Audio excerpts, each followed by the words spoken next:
2020, golly, what a year. Every year I say going into a year, you got expectations, you got thoughts, and you always wonder what the character of that team's going to be. And I don't mean, I guess I should say personality of the team, a little different. But in this one, I usually get to know them January through August before we start the season because I'm around them all the time, every day, all spring, all summer.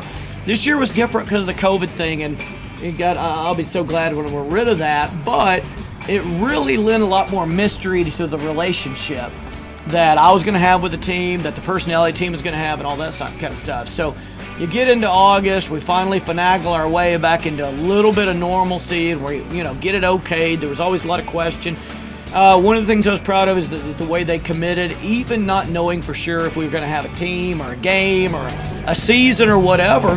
And they still committed to all the hard part. They still committed to the hot, the summer, all that kind of stuff. They committed and kept going. So that was step one. That was the hard part to me, was getting ready for something that you don't even know is going to happen. It would be like putting up your Christmas tree and putting up all the lights, not knowing if somebody's going to pull the plug and say no Christmas this year. And they still did it and were dedicated, committed, and so that was pretty cool. All right, moving on. Man, what a season, heck of a season. Schedule that Coach Taylor helped make out. We still had to go to Ravenwood, who had beaten us the year before. We got a game canceled on us. We scheduled a college prep team that we didn't even know was going to be a college prep team. They had 17 Division I commits. We'll go to Tyler Legacy. We got that planned when somebody decommitted on us for COVID, and we're going down and playing a 6A team that ended up going farther than they've gone in 20 years in the playoffs down in Texas, and had 7 Division I commits on that team. And so the schedule was lined up. The season was goofy with all the preseason stuff. The schedule was set up to be a complete disaster for this team because I feel like we need the summer because of the 1,000 things we do on offense and defense, more than all the other teams do. But I did love this senior group. I thought they had the leadership like we needed and maybe haven't had to the extreme that we had it this year. I thought they had the commitment level, and I think COVID made them miss the possibility of having football enough to be even more committed than normal. So that all said, I really thought it lined up to be a troublesome season for us, and maybe even a bit of a, by PA standards, we might go 500 and be a disaster of a season. I had my hopes. I knew what they could do, but with all those things put together, I really thought it was going to be a chance to be the biggest letdown we've had in a while. Now, I should have had a little more faith in our coaching staff. Those guys are going to be there, all in, all the time, and the players are all in.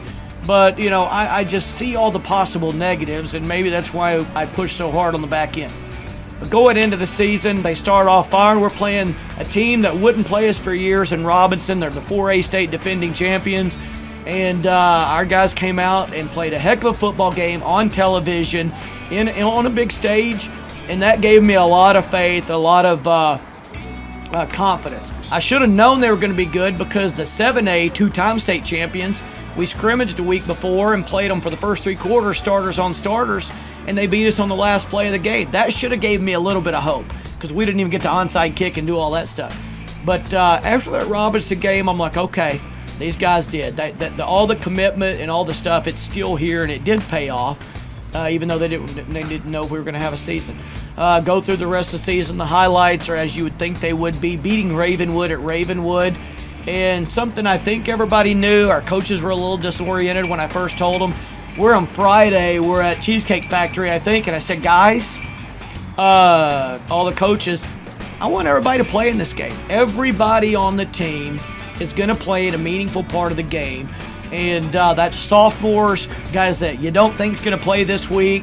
They're all going to play in a meaningful part of the game. I want them all, win or lose, this is us together.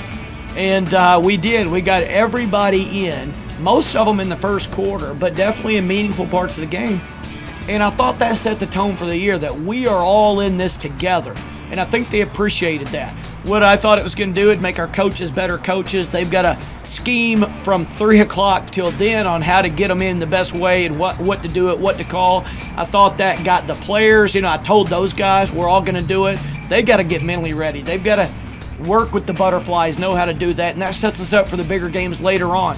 And give them some experience in a meaningful big game that they may have to step in and play later on if there's an injury or two. And I thought that was a pretty cool part of the season that maybe nobody else will mention.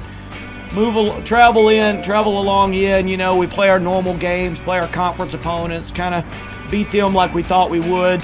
But in the big games, we showed up the biggest. The Tyler Legacy game, go down there, big-time Texas, big-time stadium, all that kind of stuff, and we win like 50-25 or something like that. Life Christian, who honestly, some of you parents could, probably put me in jail for assaulting your kids by letting them out there with those guys. They were huge, and they physically, I was worried when I saw their guys, but the toughness of our kids came out, the mental toughness, the physical toughness, and different guys stood out in different places in that game, and one that stood out to me here was Caleb Nichols. We got on in the first half because he didn't really want to block some of those big linebackers we'd asked him to. Second quarter, he took a stand, and it kind of set the tone for our receivers blocking the rest of the year. He decided, I'm going to go lay myself on the line for my teammates, and did just that. So he showed to me, the team, that you could have an impact without being a guy that scored touchdowns. And we preach that all the time, without being the guy that made the big sack or making the interception. He got out there and got physical with those guys, and nobody thinks of him as a physical kid. And did it and laid it on the line and set the tone in the second quarter. And man, to beat those guys like we did was something I hope these guys remember. Because if you lined us up 50 facing each other on the 50-yard line, there ain't anybody that would pick our guys on that one. Nobody, except for us, knowing about the heart, the determination, the middle part, that we can do a million different things and we've got an answer for everything. So to me, that was one of the better wins I've had at PA. Tyler, Texas was another one, and Ravenwood obviously was another one. But let's get past the rest of it and get in the playoffs. And up until that point, our defense had stood up in Ravenwood when everybody knows us for offense. And then in Tyler Legacy, we couldn't get anything going at times on offense. The defense stepped in and made some plays. And we started switching guys over a little bit. We threw Dylan Allison out there and let him play some defense. We'd practiced Jalen Witcher a little bit on defense. And those guys started sharing a couple plays. Dylan made a big play against Tyler. And then we were even playing Charlie Pfizer at one point, here or there last year. And this year we played him at receiver a couple times, I think against Ravenwood. Guys moving around, doing what we asked them to do, not questioning. They were just doing it. What do you need me to do, Coach? I'll do it. And that was great. You get to Life Christian, and, COVID sets in, injuries set in. I look up, and we've got a 160-pound sophomore in Trev Duke playing center for us against a bunch of animals. And so what I say all that to say this. Guys kept stepping up when we needed to, not even in spots that they would have expected to or win. And the defense showed up every time we needed them, because it became, after a while, after we beat Ravenwood and after we beat Life Christian and Tyler, it's like we've got no reason not to run the table and go undefeated this season. And if you'd asked me at the beginning of the season, I'd have said there's like a 1% chance that's going to happen. So the defense stood up all year long, and finally our offense got better. We started clicking. Now we're a full team that can stop you on defense or make turnovers and go score immediately on offense. Then we're a machine. We're back to the old machine.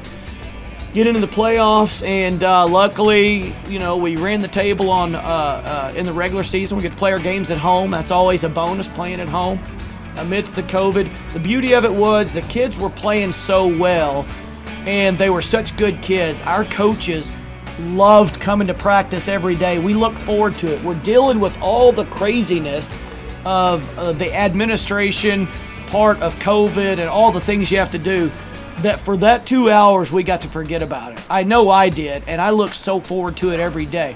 I'll never forget our whole team and our seniors for the attitudes that they came to practice with at that time and made me forget about all the stuff we were having to deal with COVID. And I'll never forget, and I'll always be grateful for that, because I loved coming to practice every day, even more than normal.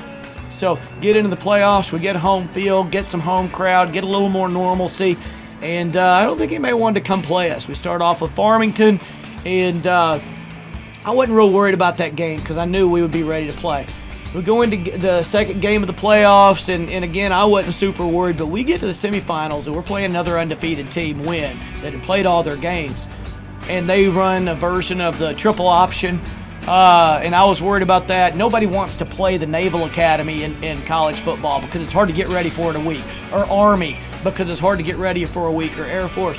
And that's what this team brought to me, but some big, strong, fast guys on top of it. So I was really worried about that game. I should have known. Coach Thrash and Coach Wyatt and Coach Taylor did a nice job getting our kids ready, had a great game plan, and then our kids went out and executed it. Now, I'm not glad this happened, but, a couple of our kids on both sides always get a little more notoriety. And the unsung heroes are always our defensive line. But you looked up, and Fuda and Josiah were getting a lot of notoriety because they're making the tackles. God bless them with some speed. Other guys are doing their jobs. They're getting a lot of the tackles, and Fuda goes down. Fuda went out in the second quarter of that game, and we needed somebody else to step in, and they did. We come in, and our defense just plays a masterful game, takes all the pressure off the offense, and we easily win that game. And then it's back to playing Little Rock Christian. Who note I skipped over that in the regular season. I don't know that we need two parts of them, but it was fun beating them 60-28. I think we got out to like a 30-0 lead quickly in that game because we came out ready to go in that game. Defense, offense, everything. Shut them down, score. Shut them down, score. Get to the finals. We're playing Little Rock Christian again, second year in a row. And I think, we wanted to make another statement. I think they wanted to show everybody we are the best in this state, not only in this classification, but maybe in the state. We've gotten a lot better since the beginning of the year when we scrimmaged Bryant. And the guys were dialed in. It's a fun week that week because I got to take a little bit of the discipline pedal off because these guys were laser focused. They knew what their job was when they came to practice every day, and they went through it every day and handled it almost like professionals. I mean, it was very business-like, very NFL-like. Let's get to the end, then we'll do the celebrating. And, man, great week of practice. We go into that game. And, I always say you never know who's going to be the star because somebody steps up you wouldn't expect. And, you got your normal guys, your Joe Hymans, your Cooper White, your Jalen Witchers. And you got those guys. And we know our offensive line is going to fight, and they're going to battle. And we know defense has been standing up. But lo and behold, our kicker, Von Seelick, man, he was masterful that game. 4 onside kicks in the first half recovered. And there's no doubt that set the world record at any level because nobody else even kicks 4 onside kicks in a half, let alone recovers 4. That game was over as soon as it started, as soon as we recovered that first one. With us being, 136-5 when we recovered an onside kick, that was over when we got the first one. And then, man, we just demolished them. The sad part was that we almost Mercer ruled them in the first half, which we were trying to do, and didn't get to do that. And then at halftime, I was thinking, God, I don't know if I want to. I want our seniors to get to play a little longer. I want our starters to get to play a little longer. And first play of the second half, we throw a swing pass out to Jalen Witcher, and he goes in and scores in as a mercy rule. But what I'll remember about that game is I'll remember the onside kicks, and I'll remember our seniors that were on that team, that onside kick team, that could have said, Coach, play a sophomore on the special teams. But they wanted to be out there. They wanted to be on it. Cooper comes up with one. Fuda comes up with a couple of them. I think Smiley does. Josiah is right there in the mix. And then we took advantage of them almost every time we got one. But I'll remember a couple things about that game. I'll remember, Nolan Bruffett is a kid that shared time at quarterback as a senior. And he's always performed best when the pressure was on. I give you last year at Harrison, Braden Bratcher goes out. Nolan drives us down the field for that fourth quarter touchdown. In this game, he played the best game of his life. And threw for, I think, 3 touchdowns, almost 290 yards. But it was the way he did it, the throws he made, the way he conducted himself. And there's nothing better than being a senior and saving your best for last. I thought he was awesome in that game. Everybody else played the great game they always do. The other part was I thought our offensive line, who even in the first game we roughed up Little Rock Christian, we gave up some plays. Man, our O-line, and led by, I think, our only graduating senior in the O-line, Trace Hawkins, man, they were awesome. And the other thing I'll remember is that Coach Kelly, is usually big on the history of the game, and I failed to do something that I thought would give our team a lot of notoriety in that game, and that is Joe Hyman, through the efforts of our defense, through the efforts of guys giving them looks and scout team, and through the efforts of our offensive line and our receivers blocking downfield, he almost became the only player in the history of the game of football to have 2,000 yards rushing and 1,000 receiving in the same year. People have done, some of both if they've changed position, but never in the same year has a running back or anybody on the face of the planet at any level ever done that. And if we wouldn't have Mercy ruled Little Rock Christian in the championship game on the first play of the second half, he would have got that. I would have made sure he got that. But after that, you got to worry about what everybody's thinking. Oh, we're running up the score by keeping Joe in and all this and that. And I hate that I took away that history from our team. It'll never take away from what all they accomplished, playing all those teams, marching in and being awesome kids along the way and representing us. But I hate that I took that piece of history away, because we would have been the only team that ever had anybody do that. And Joe will be the first to tell you, it takes a million different people to make that happen. Every day in practice, making sure you're working hard, giving you a look, blocking for your receivers, running back, being great receivers where they don't pay attention to you. You can sneak out of the backfield and catch it. Defense, getting you the ball enough, getting it to you in places where you can do those things. And I'll remember that, and that'll stick with me for a while. But in the end, the beauty of it was we beat Little Rock Christian in the state championship game. These guys accomplished their goal of winning a state championship, and they did it against all odds. They did it, and they made it undefeated. We've only had, I think this is the third time maybe we've gone undefeated to win a state championship. And they did it with COVID. No matter what got in their way, they fought, and they kept climbing that mountain and sticking that giant flag in the top of it and say, we conquered that hurdle, and keep going. And they did it week after week, no matter what popped up, no matter who got hurt, and no matter who we required to be the kind of the quote-unquote hero. And people always ask me, what's your favorite team? What's the best team? This, that, and the other. And I can honestly say this was my favorite season that I've ever coached. And what I said before the season was going to be my most unfavorite season because of COVID. And that's strictly because of me getting to work with the awesome people, our assistant coaches, our players, our athletic trainer, and this group of parents. What you guys did for these kids this year to make it as good as it could possibly be for them. I think they'll forget COVID, but they will never forget the kind of year they had. So I couldn't be more grateful to be a part of it.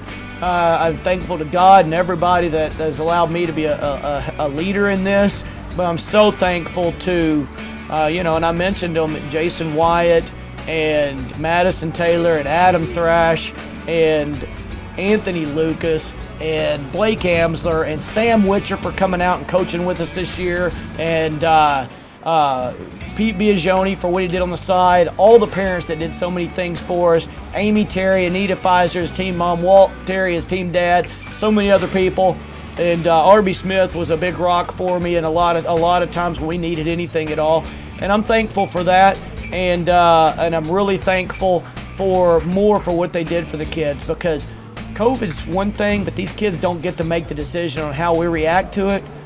And it could have been a bad year, and y'all made it awesome. So thankful for that, and I appreciate it.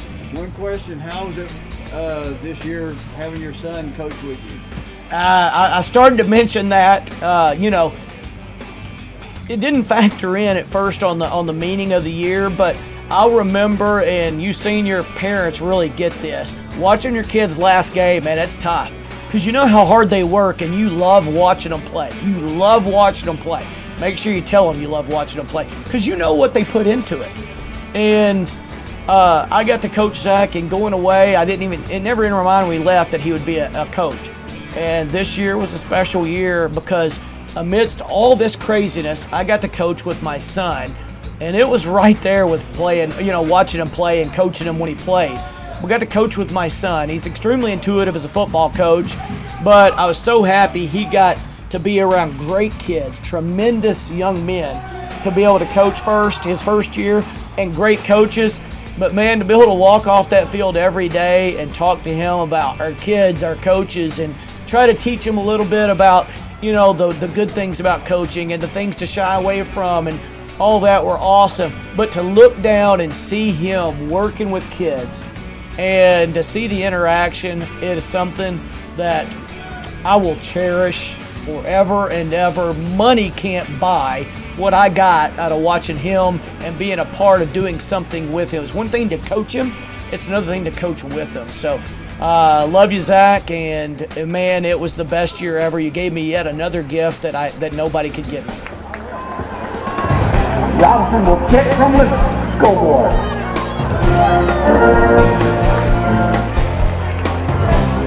Football.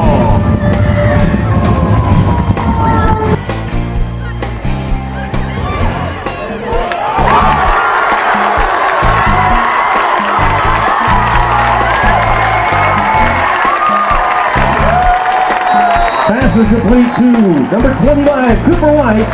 Touchdown, Bruins!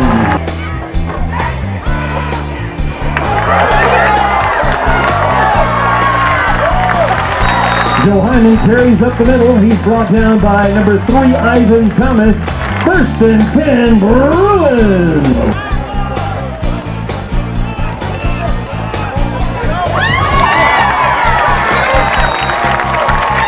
Pass is complete to Cooper White.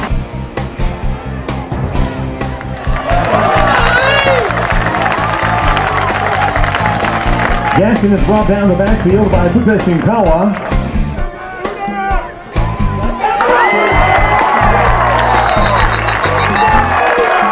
Jackson is hit from behind by Puka Shinkawa. The pass is incomplete. The ball turnover on downs and bring up.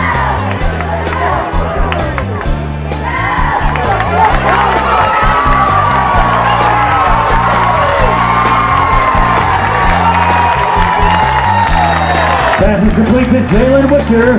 Touchdown, Bruins!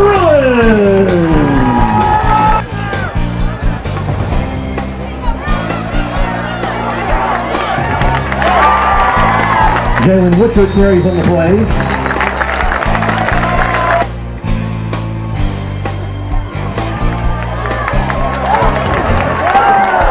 And up goes to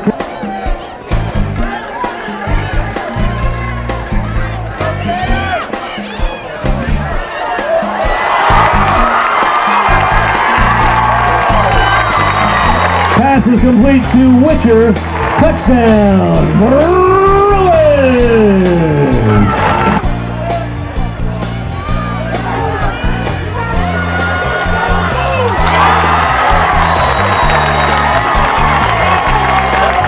Pass is complete to Jalen Witcher. Touchdown, Bruins!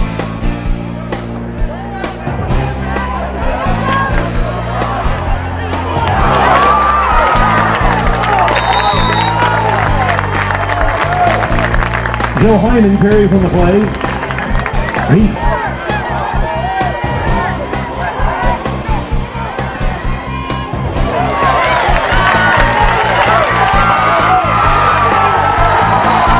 Pass is complete to Joe Hyman. Touchdown. Correction, Jalen Witcher. Touchdown. Bruins.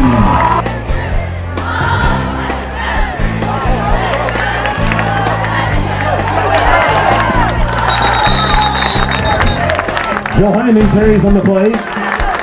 He's driven out of bounds.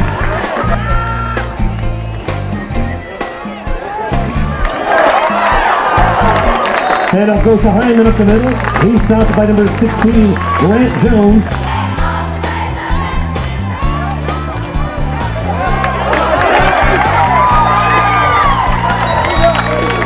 And up goes to Hyman.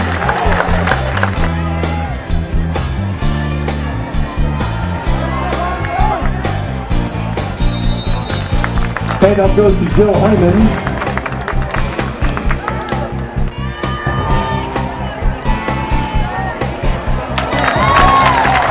Hyman carries on the play. Touchdown, Bruins!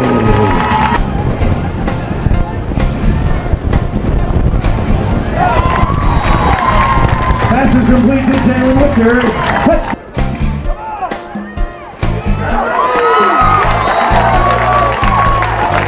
Yes, it is brought down the backfield by number 12, Liam Dick. 48, Senators 35.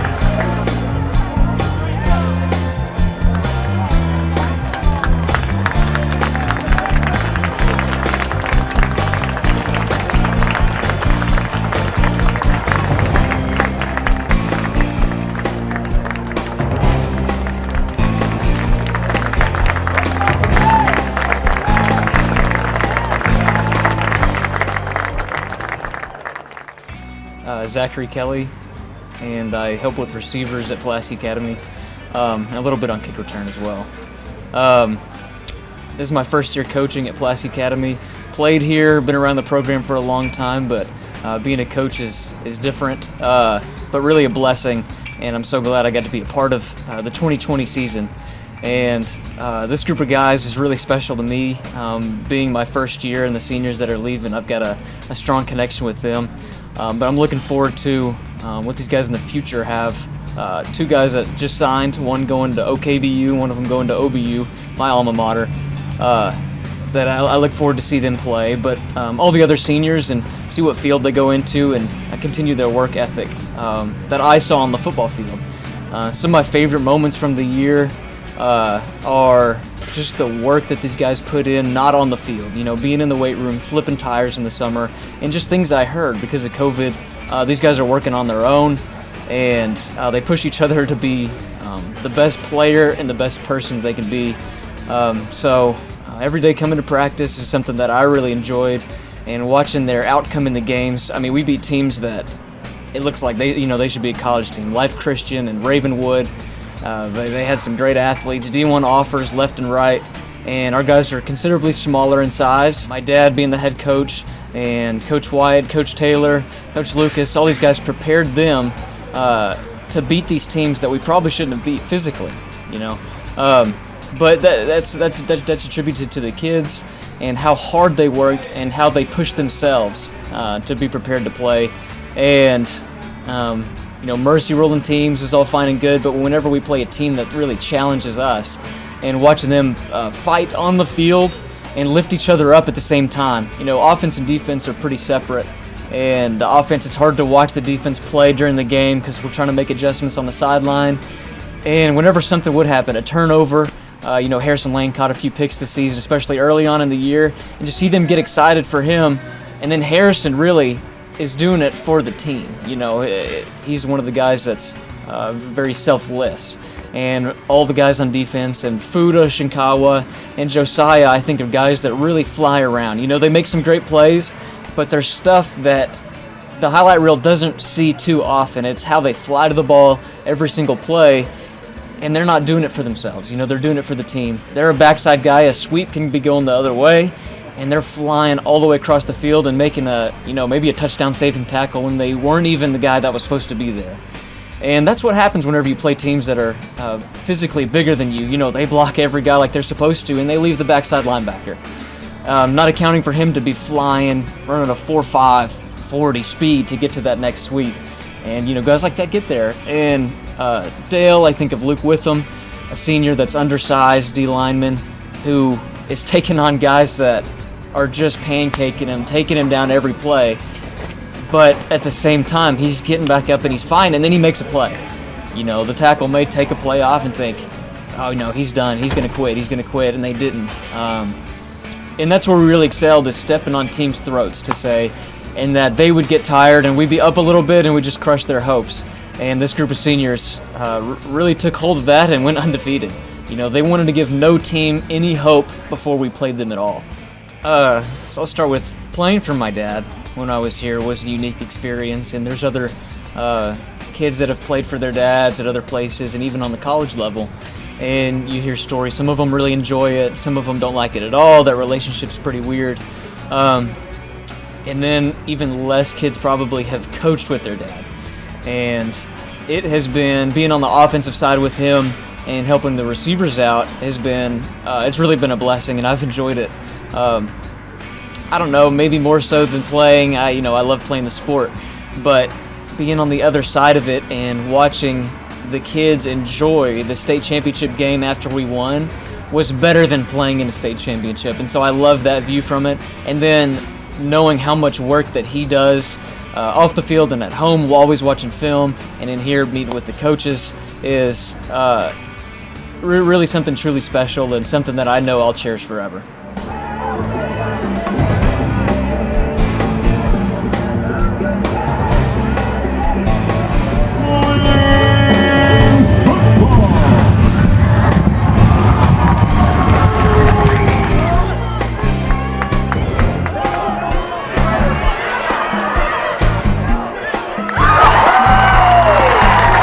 Pass is complete to Dylan Allison. First and 10.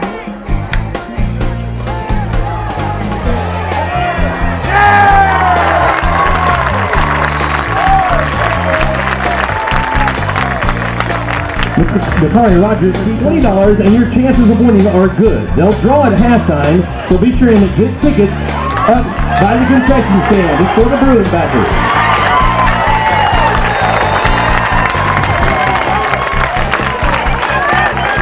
Pass is complete to Nichols.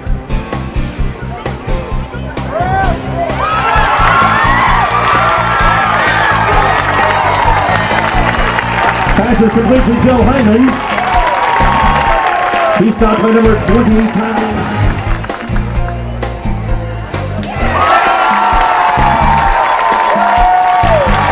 Pass is complete to Taylor Wicker. Touchdown, Bruins!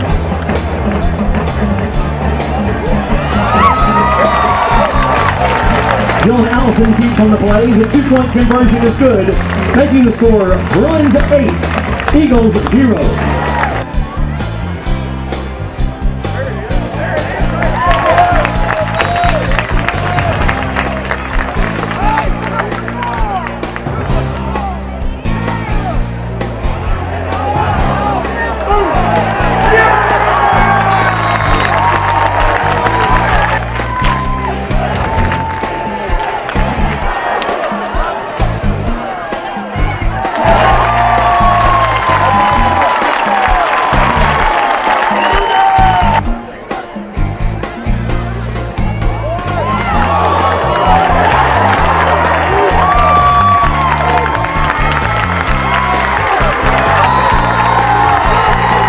Complete to Cooper White. He's eventually stopped by number 21, Joel Scott.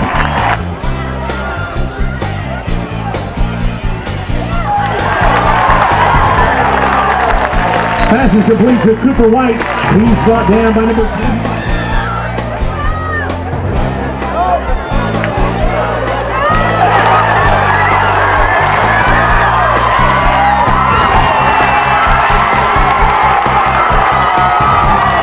Joe Hyman carries on the play. Touchdown! Bruins!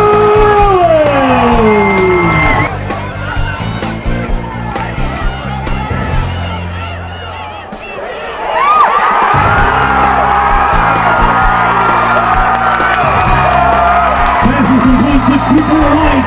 Touchdown! Bruins!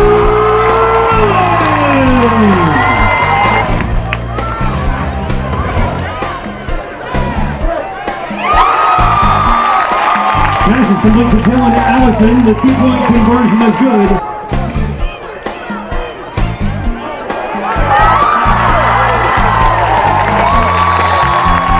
Pass is complete to Jalen Wickett. Pass is complete to number 11, Dylan Allison. Touchdown.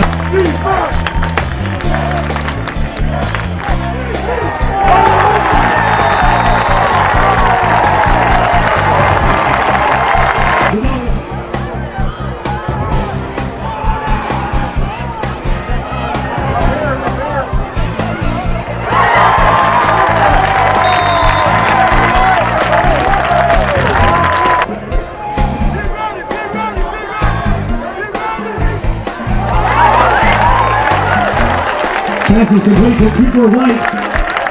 He's stopped by number 6, Deshaun Mason.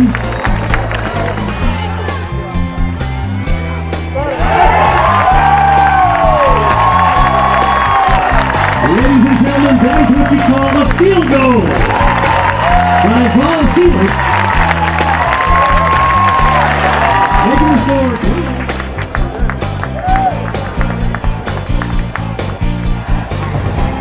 And here come those Bruins.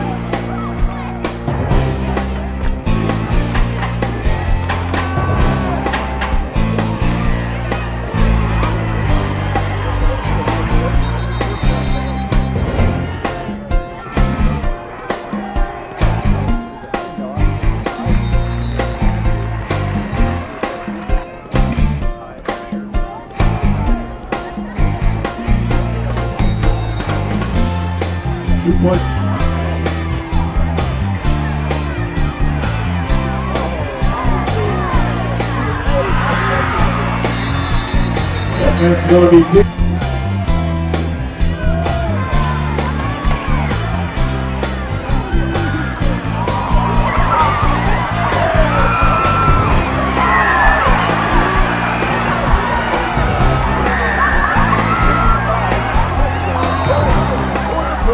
That's going to be touchdown for the Bruins.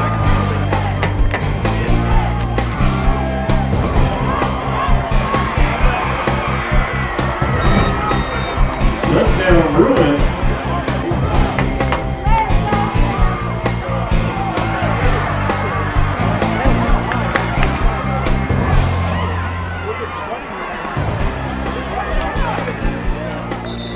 That pass is going to be picked up. That's Josiah Johnson.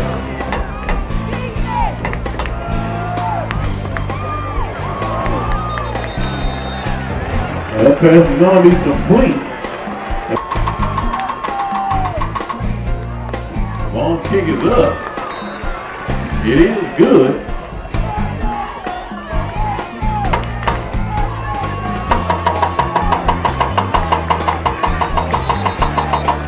It's going to be Shaw going forward.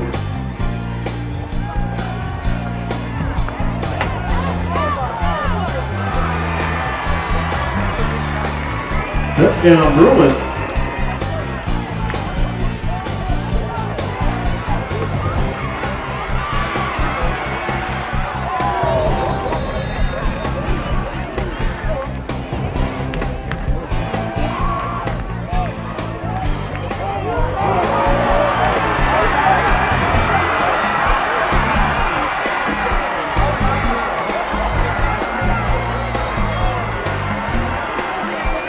Touchdown Bruins.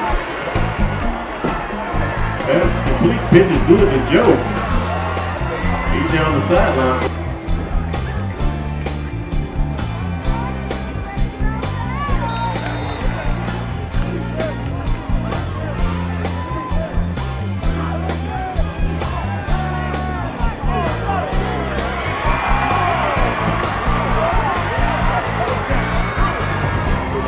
Touchdown Bruins. That's going to be Nichols. He's going to find a way across midfield and they're going to find the end zone.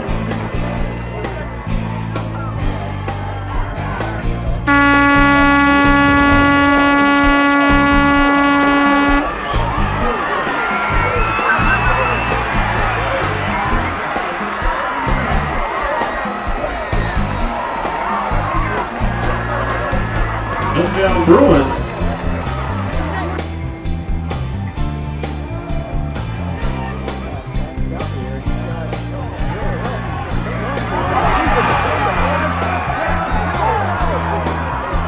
That pass is going to be complete.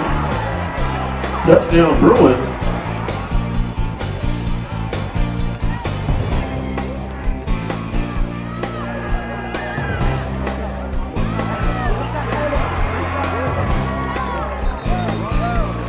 That's Robert Brown. He's going to bring down Nichols. Will be enough for a victory.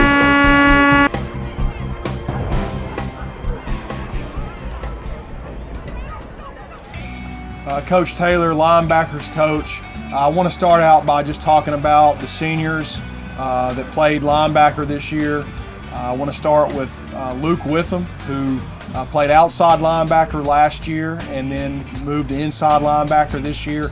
Had a great senior year, obviously did well as a junior, but just was really, really tough, moved positions, played, in our defense, he played some linebacker and a lot of defensive end, walked up, and just one of the toughest kids that I've ever coached, that has ever come through this program.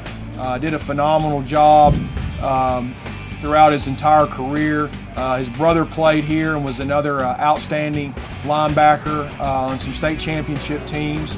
Isarius Woods moved over from offense, had been playing tailback the last few years and moved to middle linebacker, and really was a good leader for us in the middle, and made a lot of plays, but was just someone that I know a lot of the players on the team, actually all the players on the team, had a tremendous amount of respect for.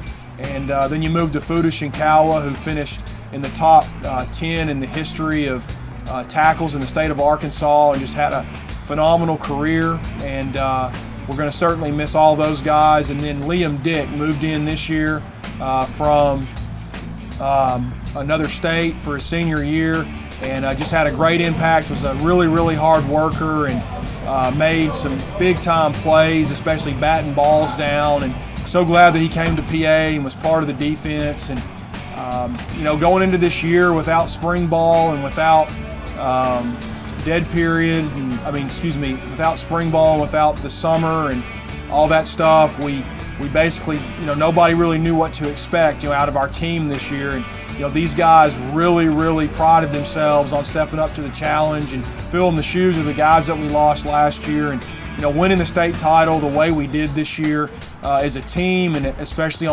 as a defense, is something that they can be proud of, for the rest of their life. And I'm going to miss all you guys, and I really, really enjoyed coaching you. Most of you guys from the 7th grade on up, and you did a wonderful job maintaining the program and actually taking it to another level. And there hasn't been a team, in my opinion, that has played a tougher schedule than these guys did. With our non-conference games, and even a lot of the talent that we played, within the playoffs and within the season.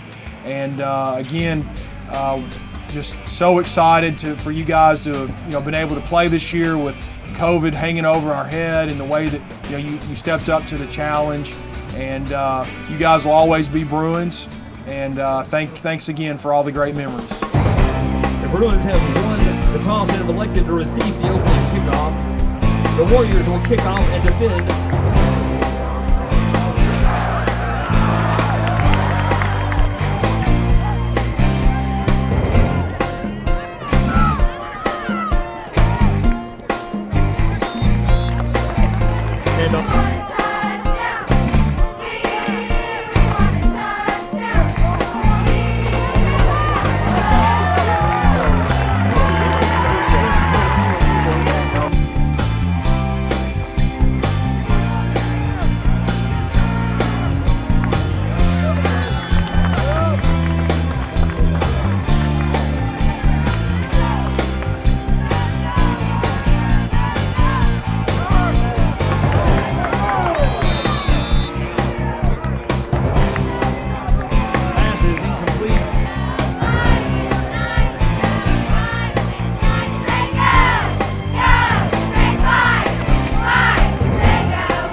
our guests for making the trip over from West Little Rock. We want to thank everybody for coming out. Throughout this time, we want to call for your receive.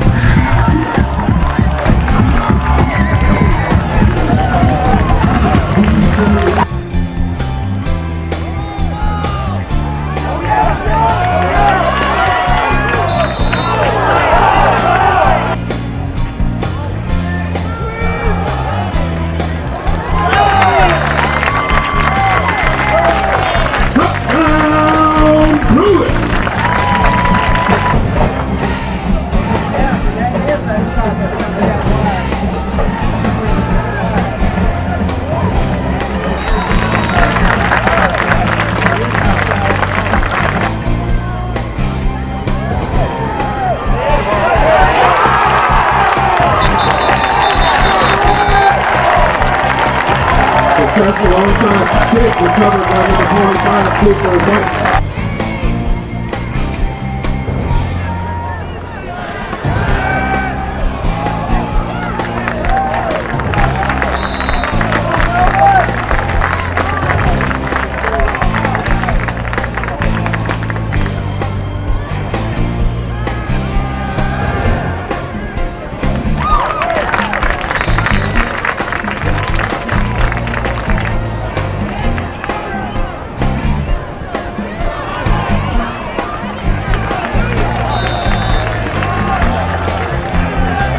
Carries Iron Green. Their yardage is good enough for a Bulldog first down.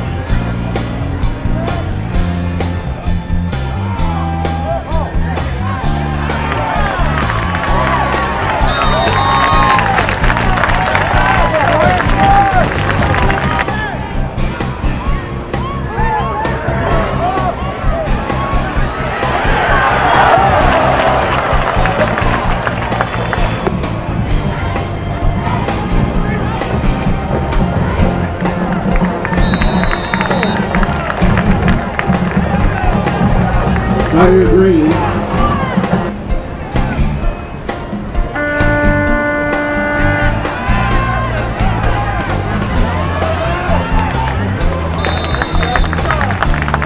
Eyes on the keeper, gets the ball out to the 45-yard line. In addition to football, Johnson is also a member of the 2020 champion Bruins wrestling team.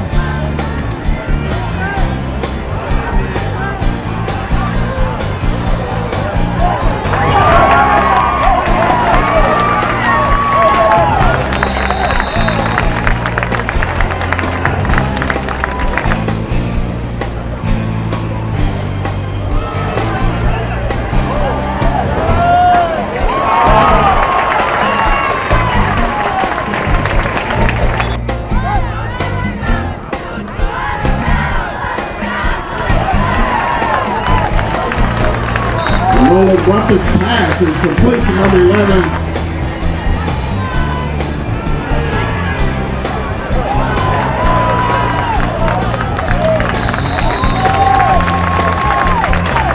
Hyman on the carry. There's it.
Nichols snap recovered by the Bruins. They're on the recovery.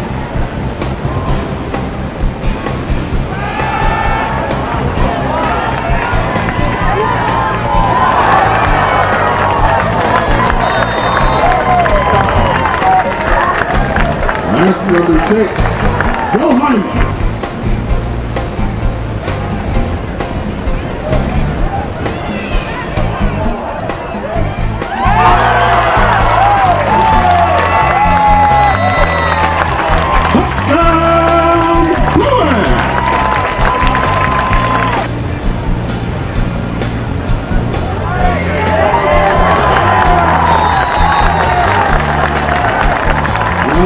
Kick is recovered by the Bruins.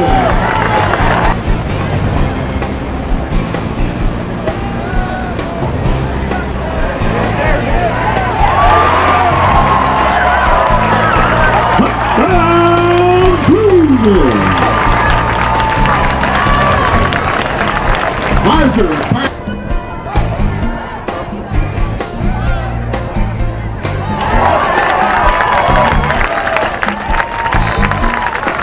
Rucker's pass is complete to number 88, Tyson McCarroll. And that'll do it, ladies and gentlemen. That's the end of our ball game.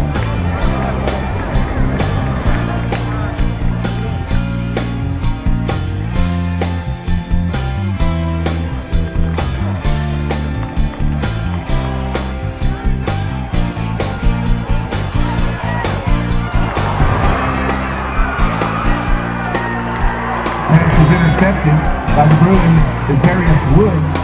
First down Bruins.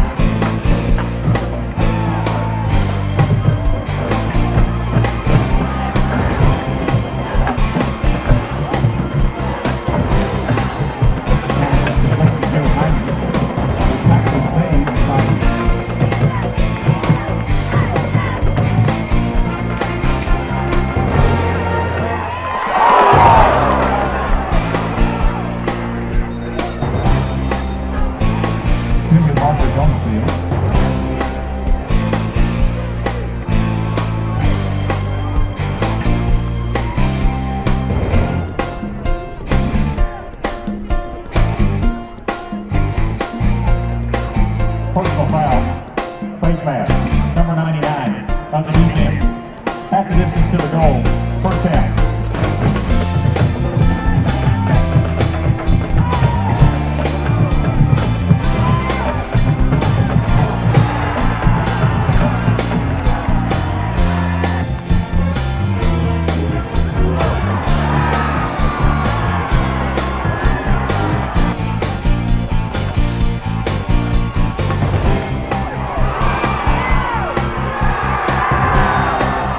Fumble on the play. Recovery is made by the Bruins.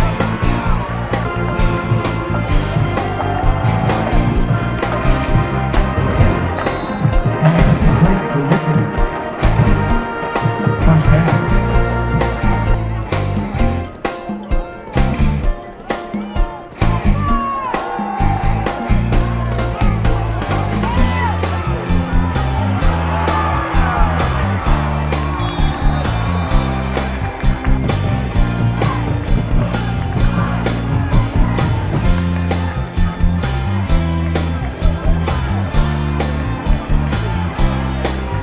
Donnell, the ball carrier.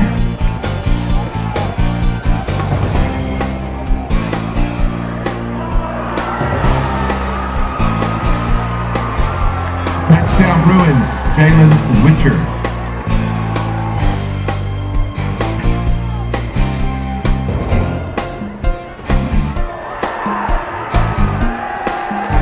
Touchdown Bruins.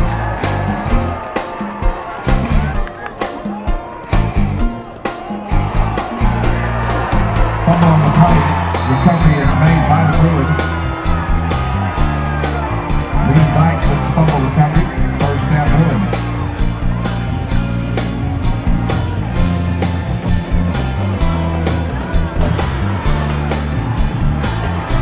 Touchdown Bruins. Jalen Witcher.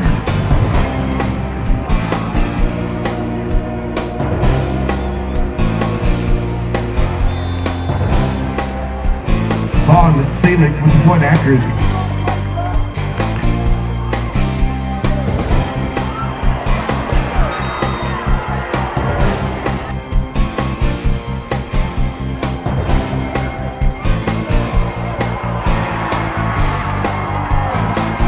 Touchdown, Bruins.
Pass is completed to Cooper White.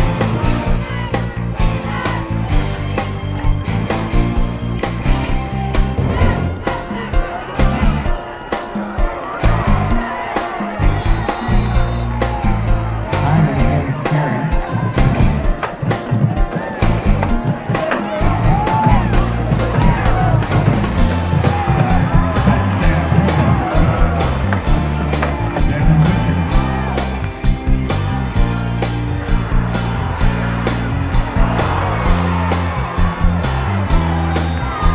Fumble on the play, recovered by the Bruins.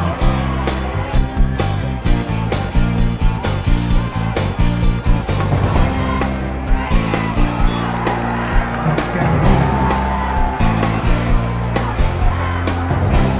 Josiah Johnson, touchdown.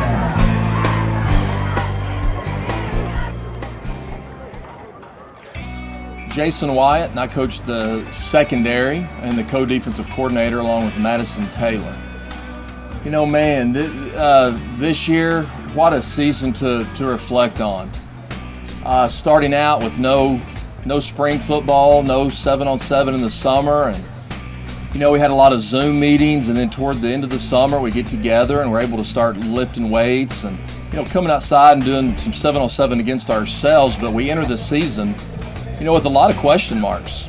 And I had in the secondary, I know I had one returning starter in Harrison Lane. But I had, you know, we had a few guys with little game experience. Some guys that had never played that were stepping up, going to have to step into roles. And so we had the scrimmage against Bryant. Did okay. Still a lot of question marks after that. And then we have Robinson comes here. We go to Ravenwood, and then we play Live Christian. You know, so we had a lot of question marks. But then, you know, going into the Bryant game, the scrimmage game, we played okay. But still, you know, we had a lot of question marks. So going into Robinson was the first time I can remember in all my years of coaching where I really didn't know what to expect. But as soon as we kind of got in that game, you could tell it was kind of turning out to be like a heavyweight fight, going back and forth. And those, you know, the Robinson's tough. They're a talented team. But throughout that game, I thought, okay, you know, we've got something here.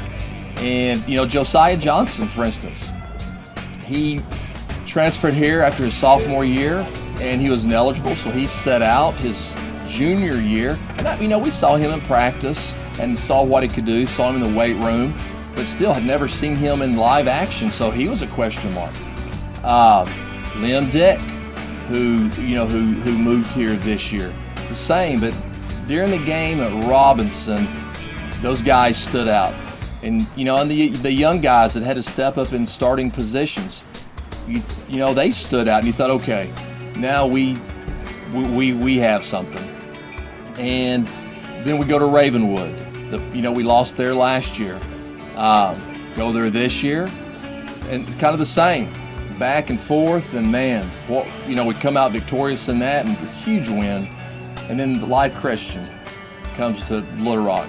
Big, strong, fast, some of the better athletes that I've seen on a high school football team. and we outplayed them. And after that, I thought, okay, this could be a special season. And something else, these guys, they just seemed, it was one of the more enjoyable seasons from start to finish that I can remember. And like every day at practice, it seems like the guys came with a positive energy and just the attitude, and they enjoyed coming to practice. And we would week after week play a little bit better, and then just for the season to finish as it did, played against Wynn, came to PA in the semifinals. We beat those guys, and we meet up again with Little Rock Christian in the championship game and played really well against them. So, starting out with, you don't know what the season holds.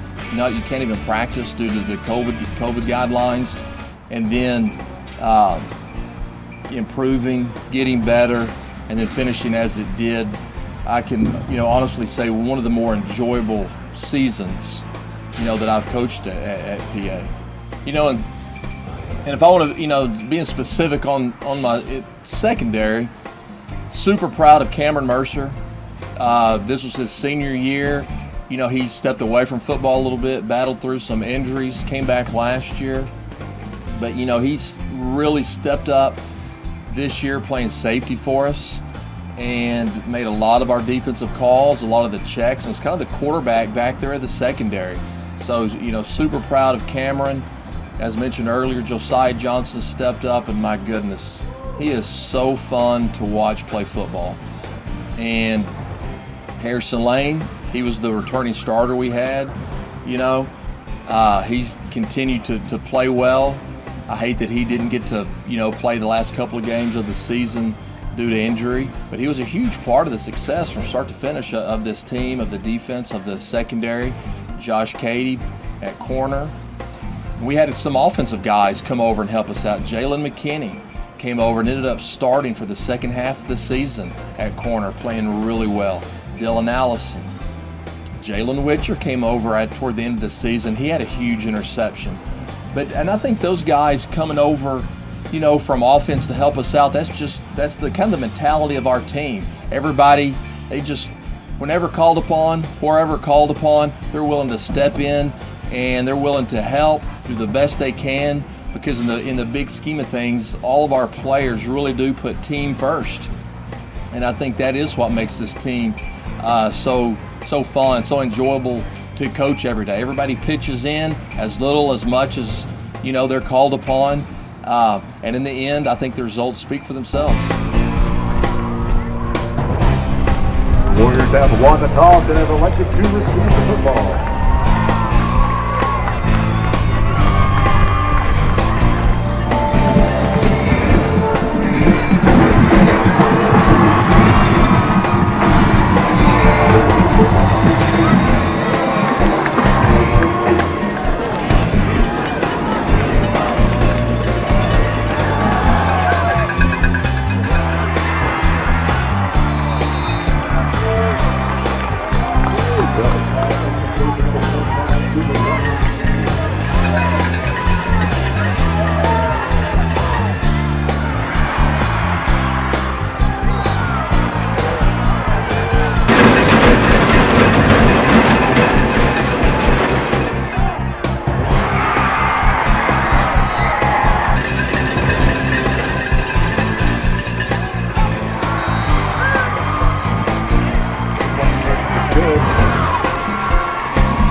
Up the middle.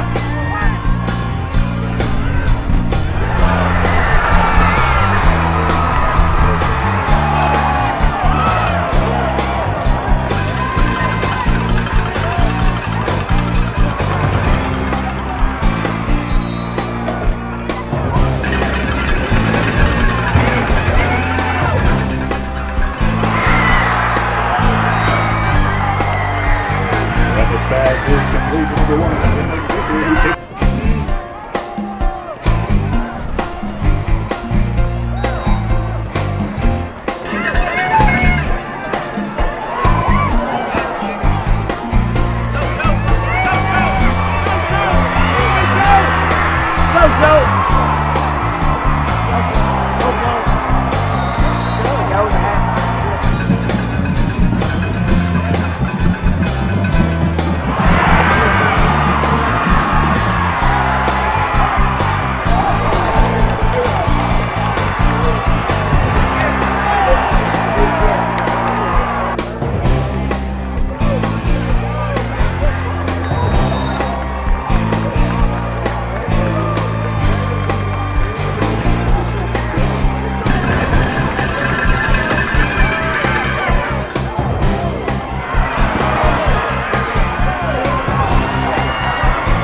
Bruins.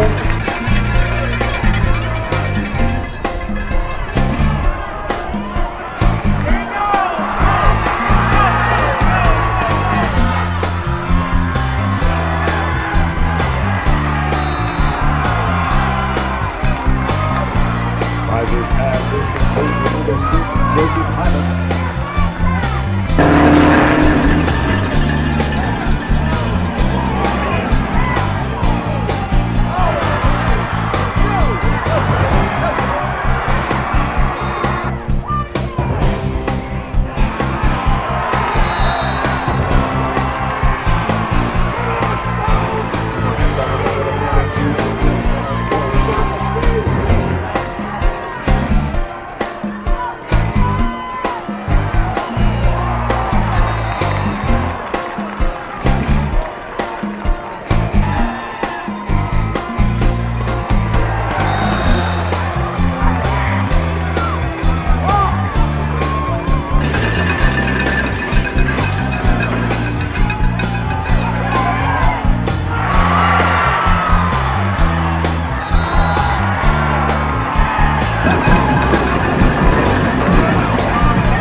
Gentlemen, please stay off the field after the game.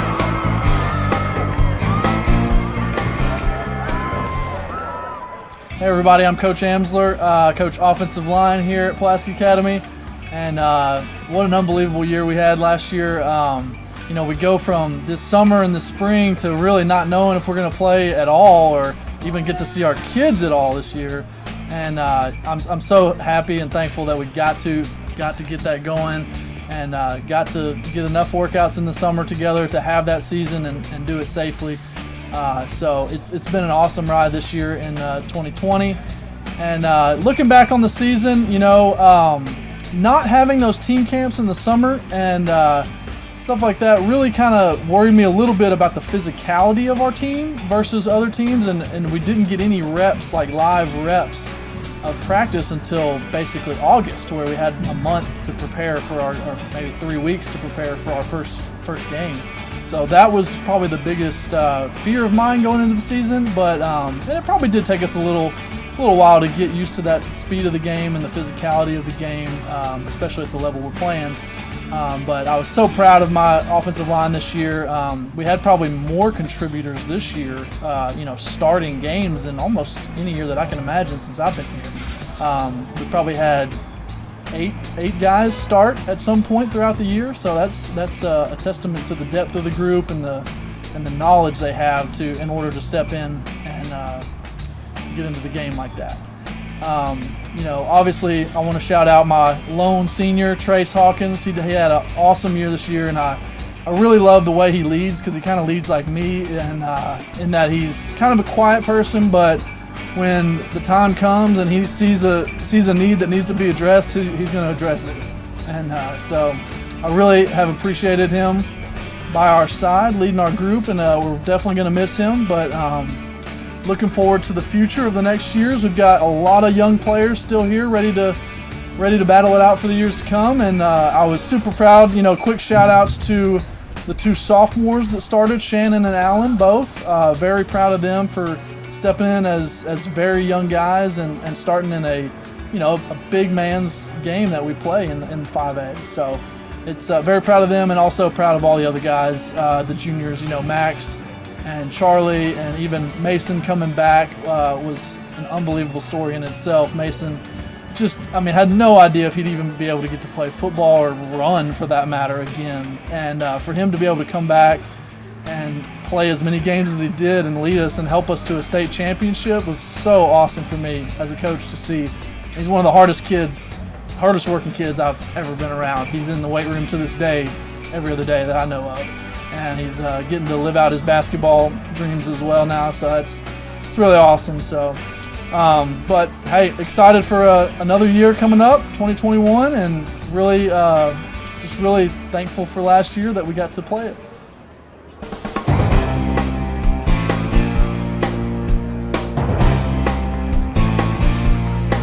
The Badgers have won the toss and elect to receive.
Complete for a Bruin touchdown.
please.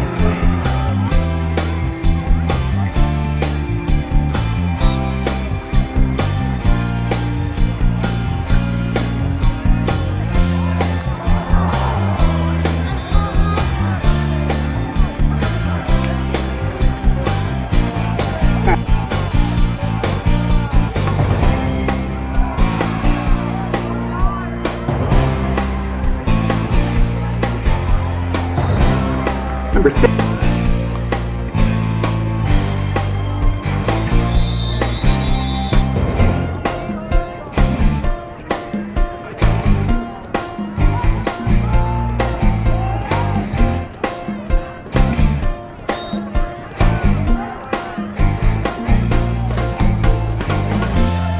Number 27, Sam Ryan, the ball carrier.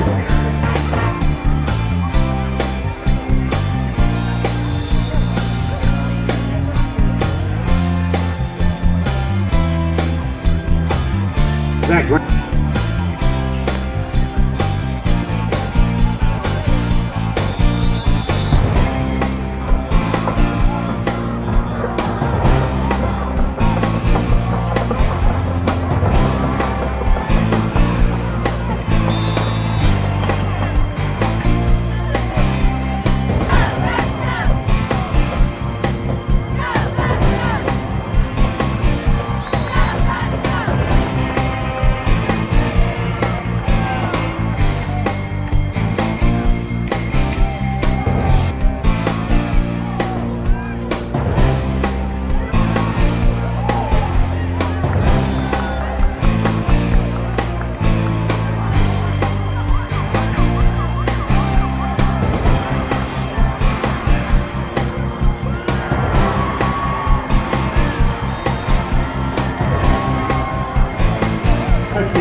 What a incredible year, especially for the defense side of the ball. This really could have been the best defense PA's had, and you know, people argue both sides of that. But as far as leadership-wise and play on the field and off the field stuff, this, you know, in my point of view, this was the best defense we've had. Tell me if I got this again. I'm hard. Adam Thrash. Yep. Give me your name and then your position, coach. Yep. And Yep. then Yep. go. Yep. Go. 3, 2. I don't want to get it every damn time. Yep. 3, 2. Coach Thrash, Coach Adam Thrash. I'm the D-line coach. This is my 4th year here at PA, but kind of been involved with PA for a long time. So, first off, I want to say, you know, you can argue either side of this, but this is arguably the best defense we've ever had this last year. And that made it special for me. And the fact that we were undersized and, you know, we weren't the fastest, we weren't the biggest, but we were able to put it all together each week for 13 games or 14 games, I don't remember what it was, and have the type of year we had. You know, if you go back, this group, you know, was not the best group ever at PA, but we put it all together, and in their final year, they made a pretty special run.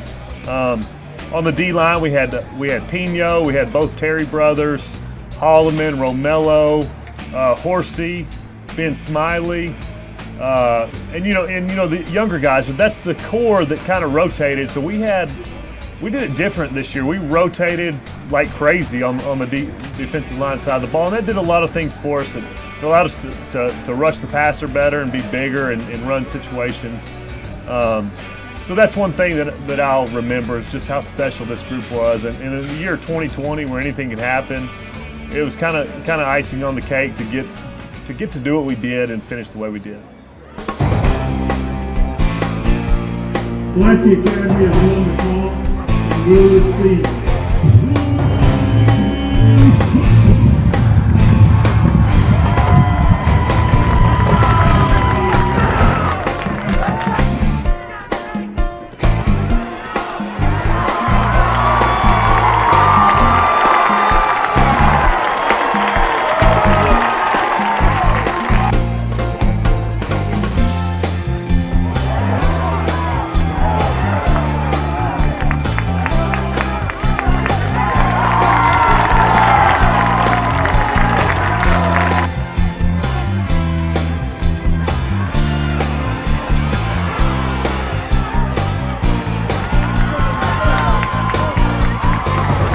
The pitch goes to Joe Hyman.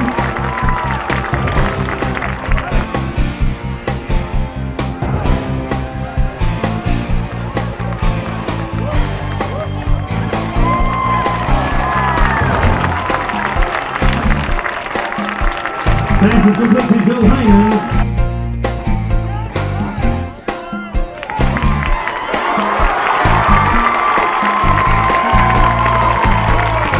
Pass is complete to Cooper White.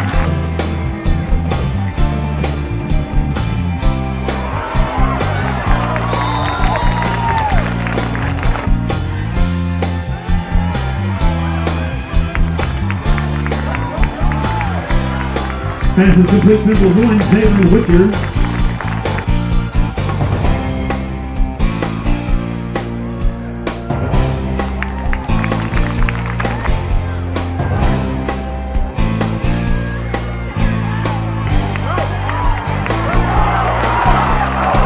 Handoff goes to Joe Hyman.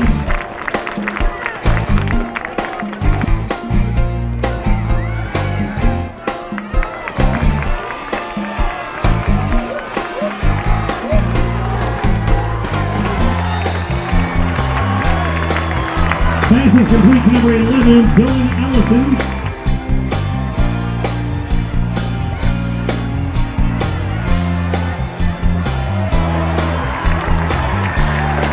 Handoff goes to number 6, Joe Hyman. Touchdown, Bruins!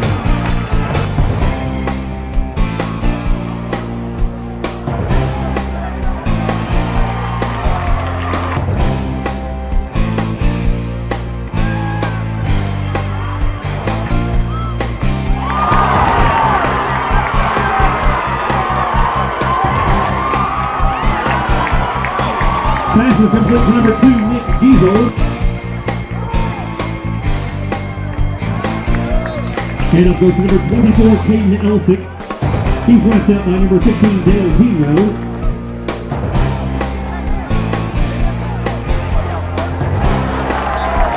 Handoff goes to number 24, Cady Elsick.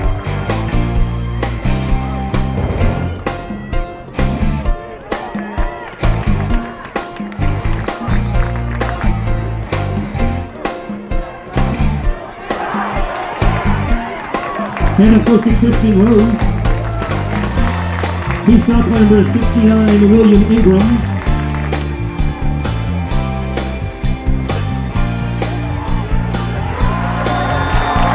Handoff goes to Christian Rose.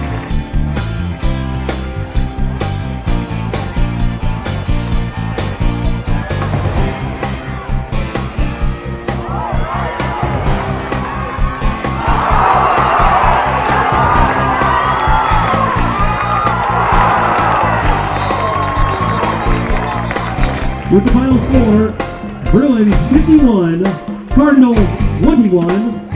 Bruins fans, be sure and be back here next Friday night as the Bruins continue.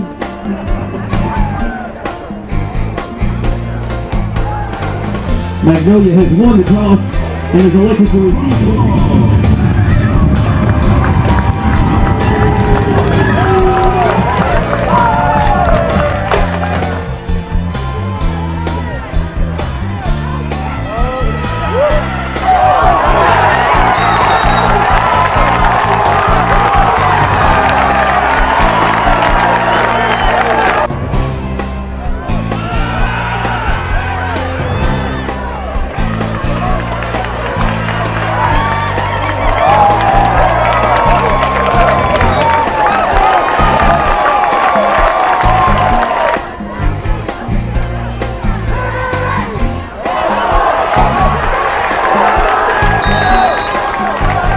There's a fumble on the pitch.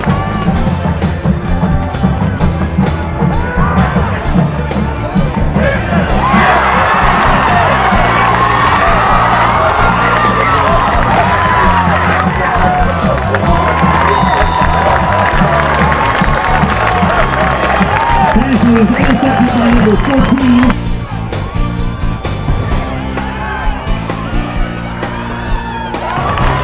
Pass is complete to Cooper White.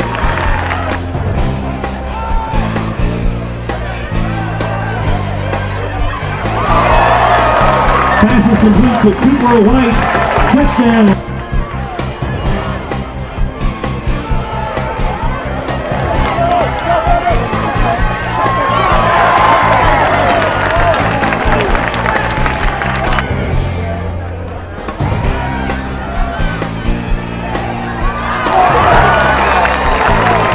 Pass is complete for Cooper White.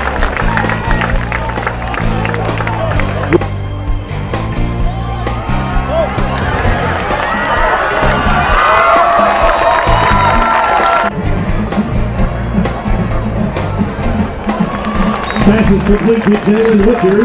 The 2-point conversion is good.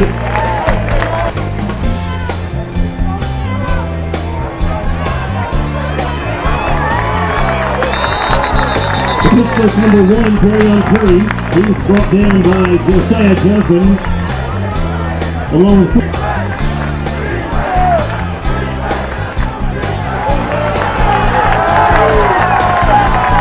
Pittsburgh number 4, Robert Black. He's met by several Bruins.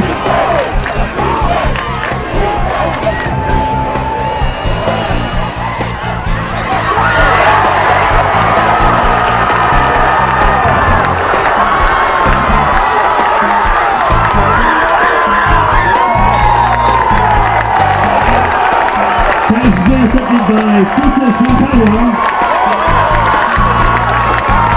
First and 10, Bruins!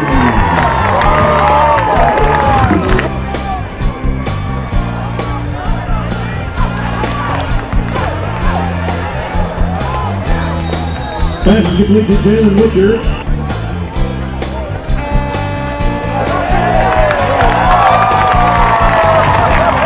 One-field field goal is good.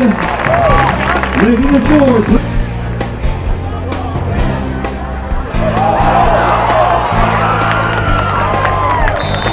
There is a fumble on the handoff.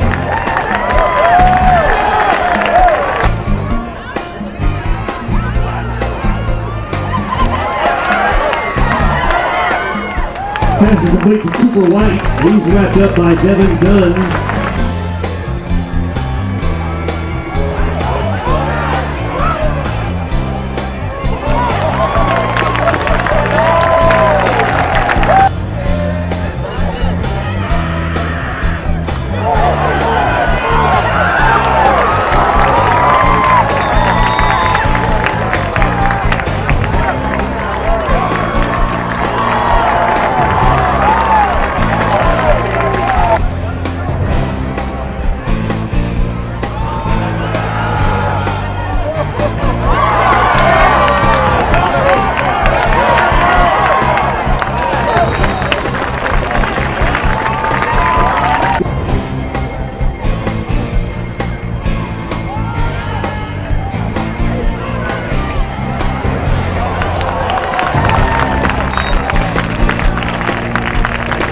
Pass is complete to Taylor Nichols.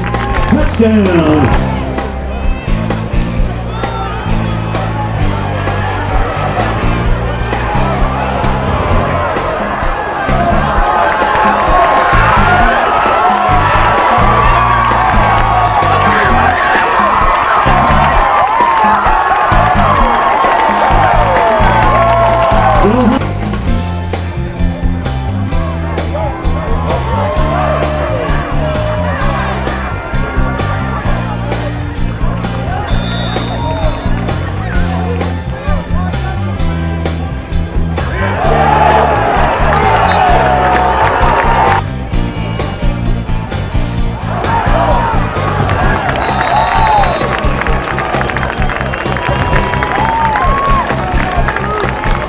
There's a fumble on the pitch.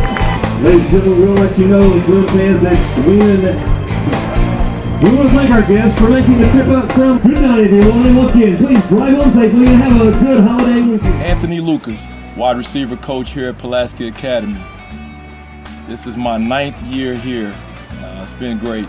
You know, as I reflect back on our 2020 season, call it the COVID season, which we had this major pandemic, and God, you know, you thought back once we broke school, March 11th, I think it was, 2020, when they actually dismissed us from school here at PA and just shut everything down. I was very concerned. You know, it's like, are we even going to have a season? I mean, we're not going to go through spring. We're not possibly won't be able to go through the summer.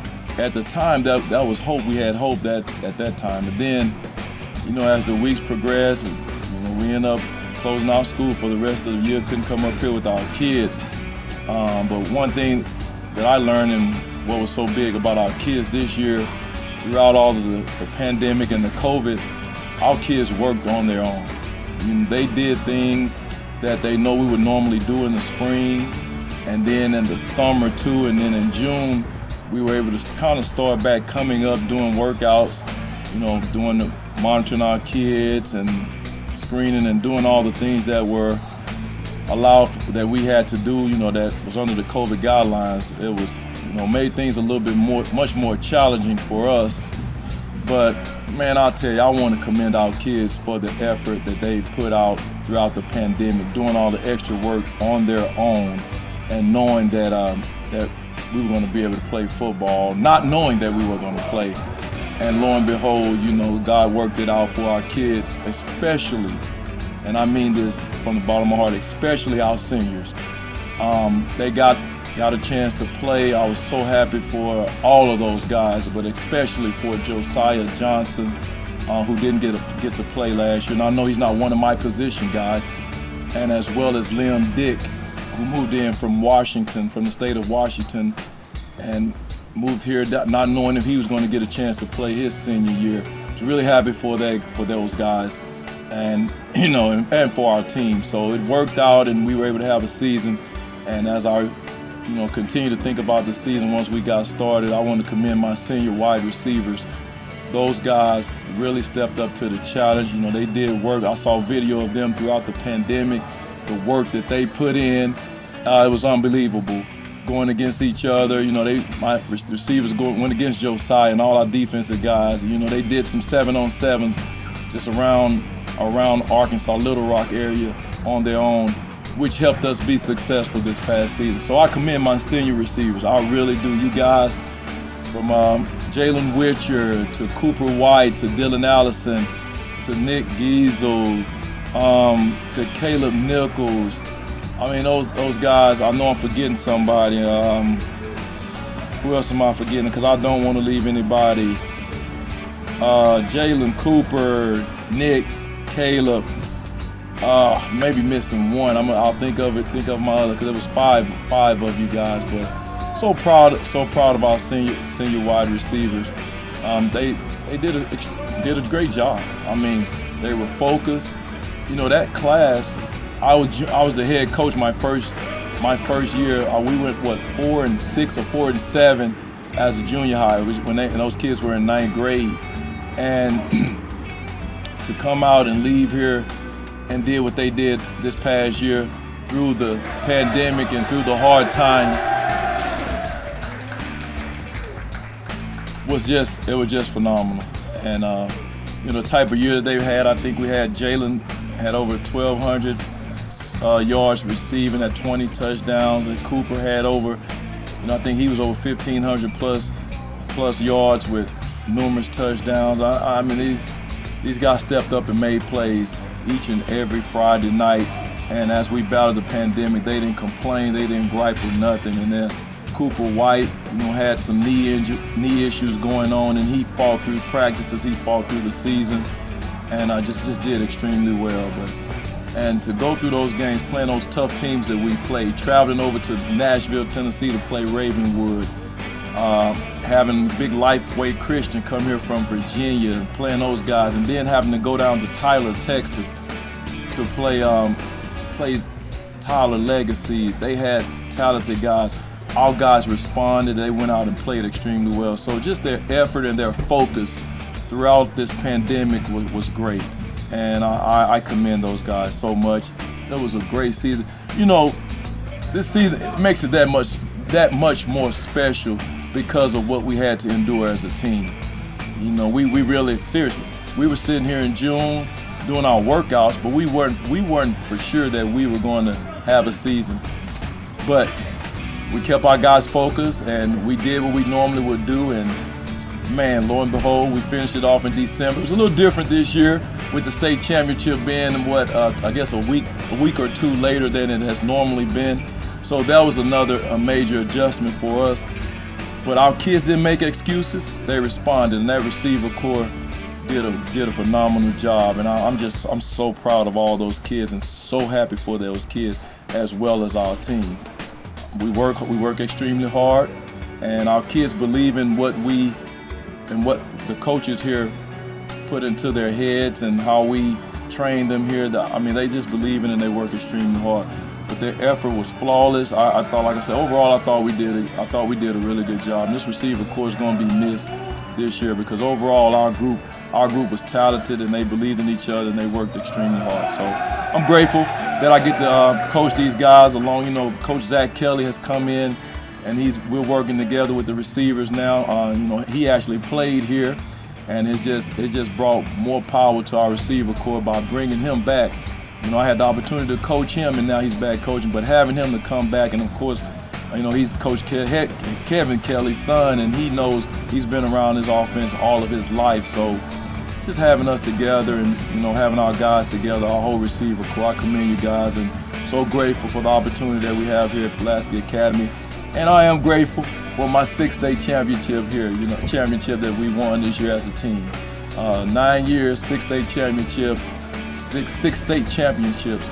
It's great. God is good, and I'm so grateful and humbled and honored to be here leading these guys. But I want to say this, not just on the field, but off the field too, because we have some great kids here at PA, and it's going to be challenging this year as we go into 2021, and we pray that everything continues to get better. But man, what a great year for our senior class and our senior receivers. Go Bruins.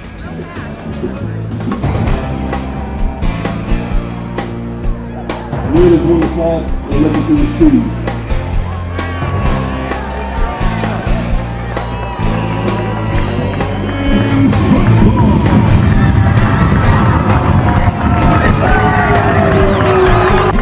Third and 1.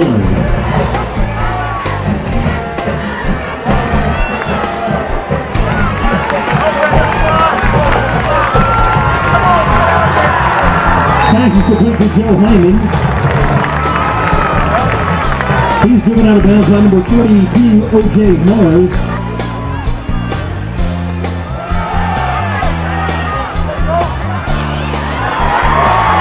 Handoff goes to Joe Hyman.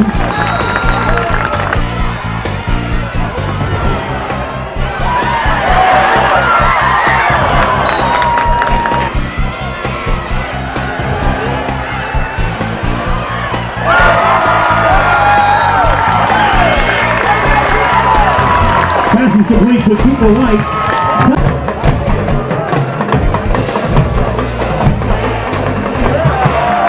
Passes complete to Dylan Allison.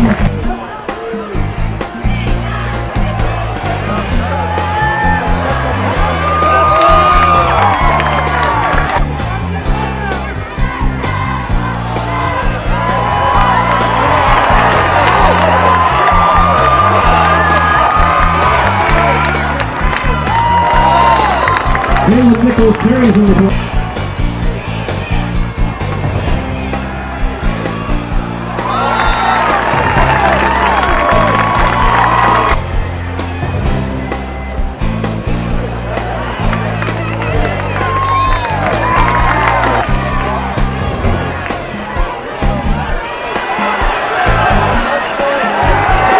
The pass goes to Carl Washington.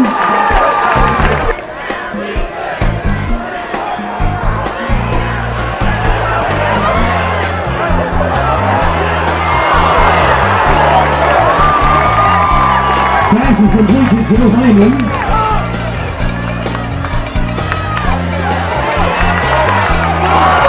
The pitch goes to number 1, Carl Washington.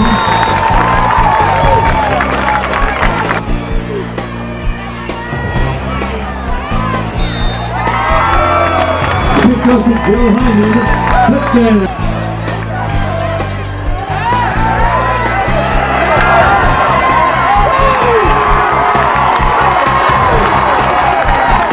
Isarius Woods is brought down the backfield.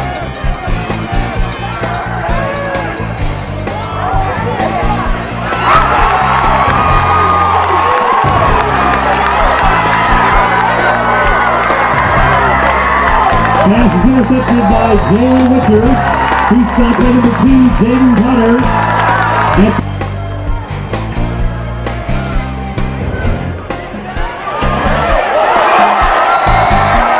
Pass is complete to Cooper.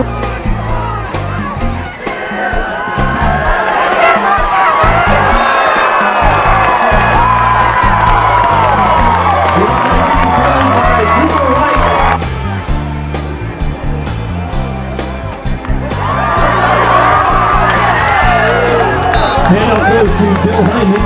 He shot by number 42, O.J. Mars.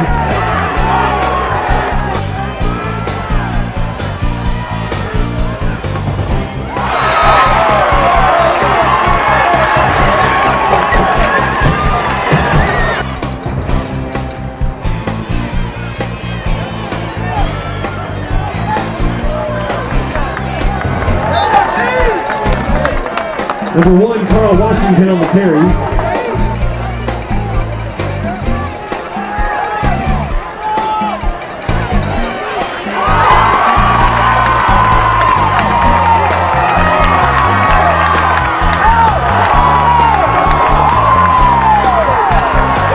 Pass is intercepted by Taylor McKinney, who makes his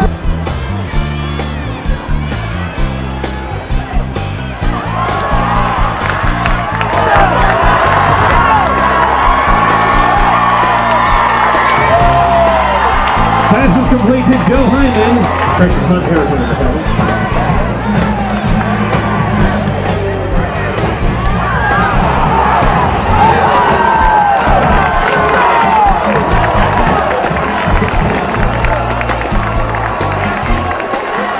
This is 52, Yellow Jackets 14.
Carolyn finds her pass complete to Jalen Richards.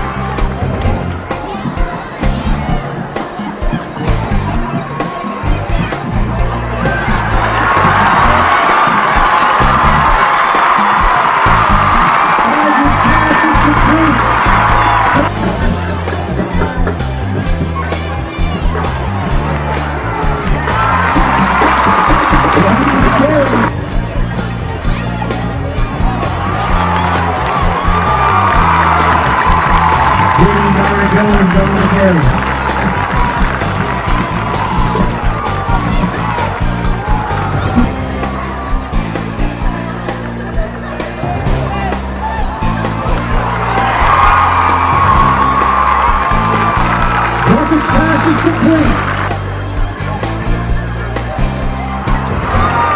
Joe Hyman on the carry. Touchdown, Bruins.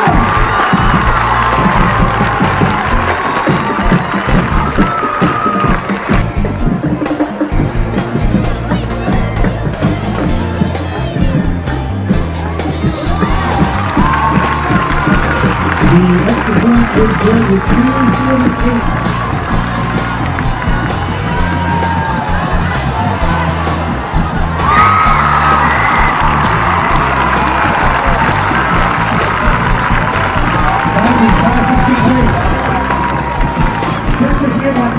Nichols.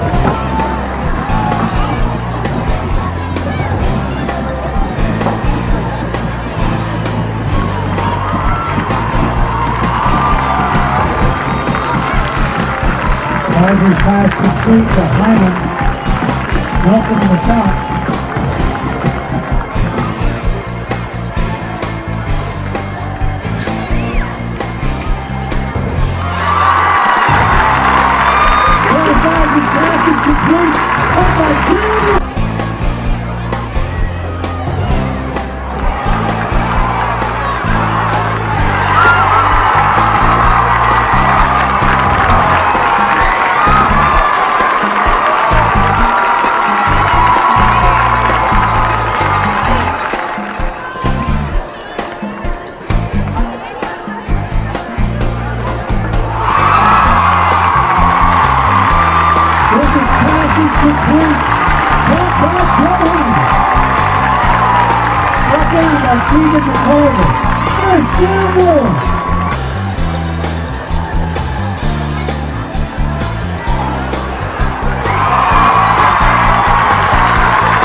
Isarius Woods on the carry. Touchdown, Bruins.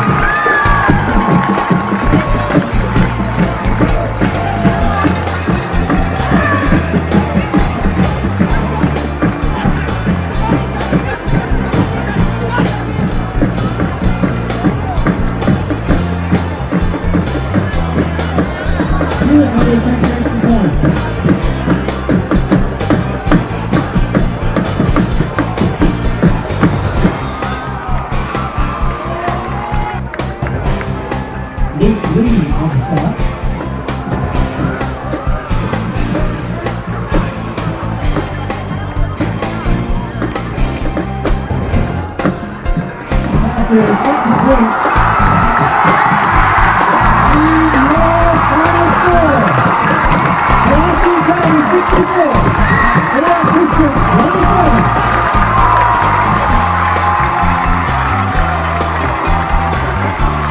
At Pulaski Academy, the grand board for the winner is Hawkins.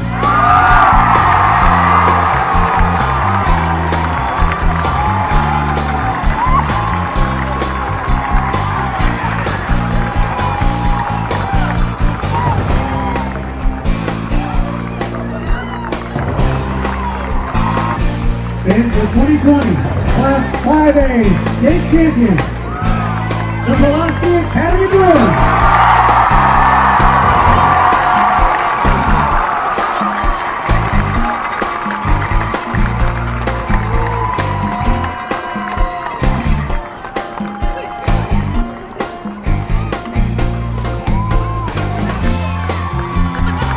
And then for the title player of the Class 5A state championship game is, from Pulaski Academy, number 6, Hyman.